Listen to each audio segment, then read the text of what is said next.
Lembaga Survei Indonesia atau LSI memprediksi ada 5 partai lama yang ada di DPR terancam tak lolos pemilu legislatif 2019 karena di bawah ambang batas 4% suara sah nasional. Sementara 3 partai teratas yang akan memimpin perolehan suara pada pemilu 2019 nanti masih dikuasai oleh Partai PDI Perjuangan, Golkar, dan Gerindra. Untuk posisi keempat teratas, LSI memprediksi akan terjadi persaingan antara Partai PKB dengan Partai Demokrat. Persaingan perolehan suara pada pemilu 2019 antara partai yang lolos verifikasi KPU akan terjadi. LSI memprediksi 3 partai teratas pada 2019 nanti masih akan dikuasai oleh Partai PDI Perjuangan dengan raihan suara sebesar 22,2%, Partai Golkar sebesar 15,5%, dan Partai Gerindra sebesar 11,4%. Sementara partai yang akan mengisi papan tengah diantaranya Partai Demokrat dengan perolehan suara sebesar 6,2%, PKB 6%, Nasdem 4,2%, PKS 3,8%, Perindo 3%, sedangkan PAN 2%, Hanura 0,7%, PSI dan PBB 0,3%, PKPI 0,2%. Menurut peneliti LSI Denny J.A. Ruli Akbar, meski PDI Perjuangan berada di posisi pertama, namun suara PDIP menurun karena pemilih Golkar yang lari ke partai lain kembali ke Golkar. Dari 5 isu terkini politik yang ada di tahun politik ini juga, kita ingin partai yang melebihi suara perolehannya di 2014, yaitu ada Partai Golkar dan Partai PDIP.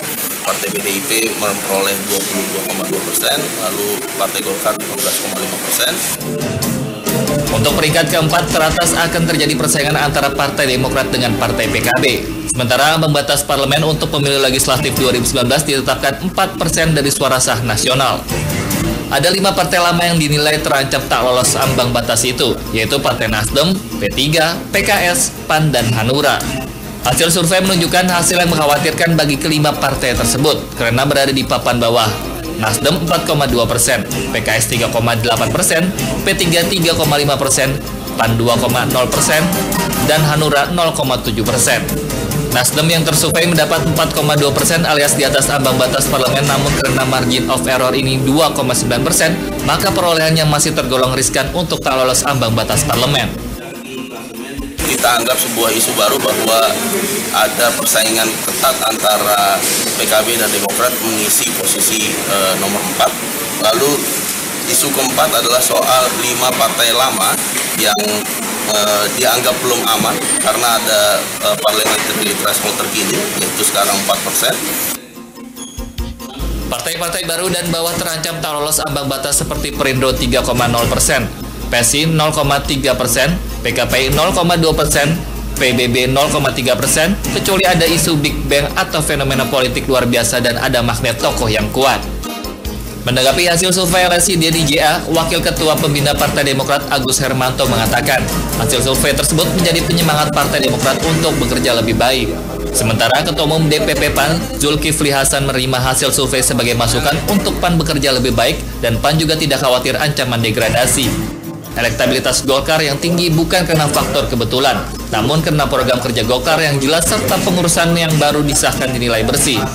Survei kan belum keadaan yang sebenarnya, tapi paling tidak kita diberikan informasi oleh surveyor tersebut bahwa posisi sekarang adalah seperti itu. Untuk itu kita mengupdate diri, kita menguatkan diri, dan kita juga menyemangatkan diri, kita memberikan support yang sekuat-kuatnya karena memang target Partai Demokrat kan kita ingin rebound ke dalam kejayaan Partai Demokrat di tahun 2009. Hasil survei kita terima sebagai masukan ya. Walaupun survei itu kan lembaga itu masing-masing ada konsultannya, ada konsultan Golkar, ada konsultan PAN, ada konsultannya PDI Perjuangan, tapi itu masukan untuk bekerja lebih baik. Khawatir soal ancaman degradasi di Enggak, kita kerja lebih baik. Figur Pak Erlangga mampu menyatukan apa yang disampaikan perbedaan-perbedaan dari yang terjadi pada Golkar sehingga pada gilirannya Menteri Hukum dan HAM mesahkan kepengurusan baru. Jadi sebenarnya ini tidak kebetulan, tetapi ada figur di situ, ada program di situ. Iya, masih bersama kami di Saling Silang dan sudah bergabung bersama kami dari Wasekjen DPP Partai Golkar, Bang Ahmad Doli Kurnia. Selamat malam. Selamat malam. Iya, mungkin langsung saja nih, karena Golkar kalau dari hasil survei LSI justru yang kata di paling atas ini ya. Bagaimana tanggapannya? Nomor 2. paling atas. Iya. Ya tentu ini saya kira positif buat Golkar ya. Kita senang bahwa apalagi kita yang kemudian kemarin mendorong adanya perubahan. Jadi saya kira ini dampak dari perubahan kepemimpinan yang terjadi dalam satu bulan terakhir ini. Yang meningkat begitu dengan jadi kalau kemarin itu Golkar didera isu selama setahun lebih ya soal korupsi dan segala macamnya itu, dan kemudian terjadi kepemimpinan, sekarang rebound ya. Tadinya yang paling penting begini, dulu survei-survei, hampir semua survei pada saat sebelum Munas itu kan menunjukkan Golkar itu bukan hanya berada di posisi kedua dan ketiga, tapi trennya menurun. Nah sekarang kalau saya lihat surveinya ini kan trennya mulai menaik. Gitu. Nah, tapi sekali lagi ini kan cuma survei, hasil yang real itu nanti kan masih ada waktu 1 tahun lagi. Ya. Jadi dalam politik segala kemungkinan bisa terjadi. Setahun lebih ini saya kira yang paling penting buat kita, buat Partai Golkar ya bekerja keras. Apalagi isu yang kemarin menguat selama sebelum, ini kan sensitif ya soal korupsi. Dan sekarang ini kita balik 180 derajat dengan Golkar bersih. Jadi memang dan harus dibuktikan Golkar bersih ini harus bersih. Betul-betul kita harus tunjukkan gitu. Saya kira itu nanti akan mempengaruhi selain kerja-kerja politik yang langsung ke masyarakat ya. Gitu. Oke, baik. Sekarang kita dengarkan dari Prof. Siti Zuhro nih, bagaimana melihat hasil survei ini, karena cukup menarik karena ada partai-partai besar gitu ya, seperti P3 tadi yang dikatakan malah tidak lolos parliamentary threshold gitu 2019 dan bagaimana ini? Iya menarik karena tahun ini tahun politik, jadi apapun hasilnya selalu dimaknai ada tarikan politik.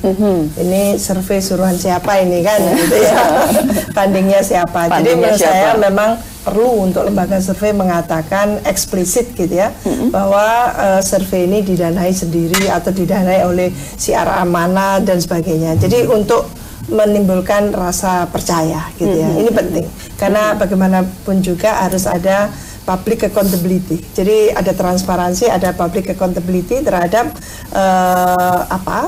aktivitas survei ini, karena lembaga survei ini adalah lembaga yang pendekatannya akademis. Jadi dengan akademis tadi itu tidak boleh bertopeng, tidak boleh jadikan hanya topeng semata gitu. Tapi real ini hand in hand dengan proses demokrasi kita. Dalam konteks tadi hasilnya menarik karena apapun juga gitu ya, ada kabar yang menggembirakan, ada kabar yang kurang menggembirakan bagi yang tidak. Tapi menurut saya itu semua ambil saja bahwa ini menyemangati, baik yang katanya tinggi maupun katanya yang keluar dari DPR. Ini menyemangati saja bahwa yang siapapun partai itu tidak boleh lengah. Nah, mengapa dikatakan Golkar gitu ya, kok malah tidak menjadi turun dan sebagainya gitu. Jangan lupa Golkar ini memang sudah membangun sistem. Jadi membangun sistem dan orang-orang yang duduk menghuni di dalamnya itu adalah yang memang SDM yang oke gitu. Jadi tidak ada ketergantungan kepada katakan satu patron gitu ya. Nah, kalau itu yang membedakan dengan partai lain yang masih kayak sangat tergantung pada siapa, ketuanya atau siapa. Ini yang mengapa Golkar dalam sejarah mulai pemilu tahun 99 sampai 2014 tuh selalu bertengger di 3 besar gitu ya. Nah, ini yang meskipun sudah beranak pinak banyak gitu ya. Ada Hanura, ada Gerindra, Demokrat, bahkan Nasdem gitu ya. Ada di semua di situ, tapi tetap dia tidak bisa menjadi di luar 3 besar ya. Ini yang harus juga diikuti oleh P3. Iya, ada dengan P3 ya. Dulu ada P3, ada PDI, ada Golkar. Mengapa P3 menjadi sangat mungil sekarang kan gitu? Bagaimana membuat sekarang besar, tidak terbonsai seperti itu. Nah, ini yang menurut saya menarik sekali untuk P3. Apakah karena konflik partai sendiri? Tidak semata-mata itu. Kalau menurut saya P3 kurang berhasil meyakinkan bagaimana dia mempunyai satu kekhasan ideologi yang kalau situ ada Ka'bah, bagaimana Ka'bah tadi diterjemahkan menjadi dia beda dengan partai-partai yang tidak berlandaskan Islam kan gitu ya. Ada partai nasionalis lah bunyinya apa. Nah, inilah P3. Lah benchmarking atau icon yang harusnya dikenalkan itu yang menurut saya lamban dan kehilangan gitu ya. Ini perubahannya terjadi luar biasa di masyarakat. Tapi lalu tidak bisa mewadahi itu, tidak bisa merespon itu. Nah, ini yang kita tanyakan nanti. Kita sekalian tantang kita langsung tanyakan ya. Untuk bagaimana membuat rebound tadi itu. Oh, itu kan luar biasa. Mass political base-nya itu hampir merata di Indonesia sebenarnya dibandingkan dengan PKB gitu kan. Dibandingkan apalagi dengan partai kayak Nasdem gitu kan. Ini luar biasa sebenarnya P3 itu. Punya basisnya itu yang menurut saya tidak terwadahi dengan memadai sehingga dia mencari gitu. Konstituennya mencari, ya dapatlah yang mirip-mirip gitu ya. Yang bagaimana mungkin bisa ditanggapi? Silakan. Ya, terima kasih atas respon dan masukannya dari Prof. Siti Zuhro. Dan memang kita harus akui case-nya berbeda antara sahabat saya senior Golkar dengan di P3 sesuatu yang berbeda, baik pengalaman politiknya terutama di masa lalu, termasuk juga dengan orde reformasi. Dan perlu diingat, ketika reformasi lahir, kekuatan-kekuatan pilar utama dari P3 waktu itu, ingat P3 itu fusi dari partai Islam saat itu, ada partai NU, ada Parmusi, ada Perti, ada SI. Dan selama Orde Baru hampir semua kekuatan ormas Islam ada di situ. Tapi ketika tahun 99 teman-teman dari Nahdlatul Ulama membuat PKB, terus dari Muhammadiyah menginisiasi PAN, itu secara tidak langsung itu turut mewarnai dan menentukan arah politik P3 itu sendiri pasca reformasi. Meskipun di awal-awal kita sempat bertahan di 3 besar dengan sisa-sisa kekuatan yang ada. Dan saat ini di bawah kepemimpinan Pak Romahur Muzi, Gus Romi, kita membangun kekuatan baru di mana inilah ketum P3 di antara 10 partai politik di parlemen yang paling muda. Dan itu sesuatu yang belum pernah terjadi di P3, bahwa kepemimpinan di P3 dipimpin oleh anak muda itu baru kali ini. Sehingga dulu masih ingat tahun 2009 ketika harus tua ya berarti. 2009 kita masih ingat selalu analisa dari berbagai pengamat menyebutkan P3 partai orang tua. Benar yang disampaikan oleh Prof. Siti Zuhro, ada kelambanan melakukan regenerasi kepemimpinan. Termasuk juga tuntutan zaman sekarang memang sudah sangat berubah. Membandingkan pemilu 2019 dengan 2009 itu sudah jauh berbeda dinamikanya.